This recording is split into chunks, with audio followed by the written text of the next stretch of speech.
छिंदवाड़ा में जो कृत्य भारतीय जनता पार्टी और प्रशासन द्वारा किया गया, ये उनके डर को चिल्ला कर बता रहा है। राहुल गांधी जी के हेलीकॉप्टर की जांच करना ये महसूस कराता है कि इस देश में लोकतंत्र की हत्या हो रही है।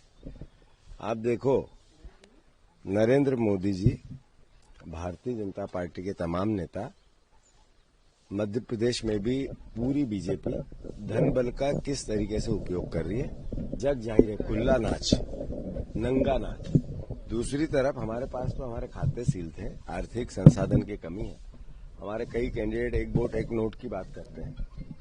ऐसे में इस तरह की हरधर्मिता, एक विधायक के घर पे 4 घंटे तक पुलिस का रहना, फिर कमलनाथ जी के घर पे इस तरीके की घटनाक्रम करना, ये लोकतंत्र के साथ एक तरह से कुठाराघात है, उसकी हत्या है।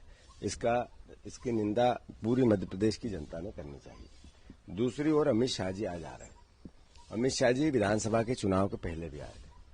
अमित शाह जी, आज आपको बताना पड़ेगा इस प्रदेश को कि मोदी की 5 गारंटियां 2023 में हुई थी, जिसमें आपने किसानों के 2700 रुपये गेहूं की बोला था, आपने 3100 धान का बोला था, आपने चिल्ला कर ग्वालियर से लेके पूरे प्रदेश में आप आए थे, तब आपने 3000 बहनों को देने की बात की थी, आपने 450 के सिलेंडर की बात की थी, आपने बहुत सी बातें वो जो प्रदेश को गुमराह करने के लिए की थी, आज तक क्यों नहीं पूरी हुई। ये उत्तर तो अमित शाह जी को देना पड़ेगा। साथ ही साथ भारतीय जनता पार्टी का घोषणा पत्र, जिसमें बात की गई है ओलंपिक की, जिसमें बात की गई है कि 5 किलो अनाज की, और कांग्रेस पार्टी के घोषणा पत्र में बात की गई है नौकरी की।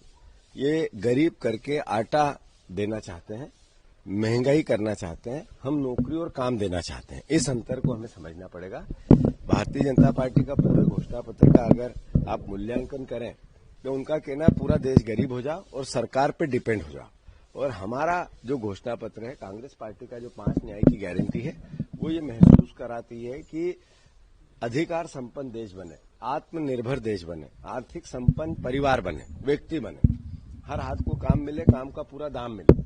ये बहुत बड़ा अंतर है बीजेपी और कांग्रेस की सोच में।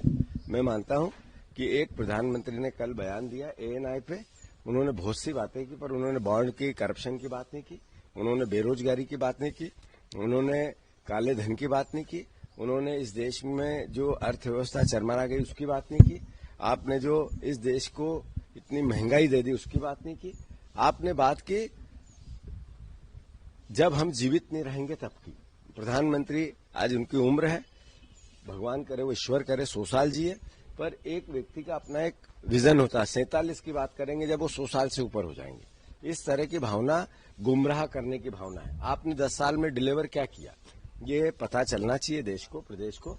आप 10 साल में क्या आपकी फेलिवर रहे, वो कांग्रेस पार्टी बार बार बता रही है। मैं मानता हूं झांसा विधान जो देश के सामने बीजेपी का वचन पत्र है, घोषणा पत्र है, विजन है, झांसा है, झांसा। तो इस झांसे से प्रदेश और देश की जनता बचे, ये मेरा आग्रह है।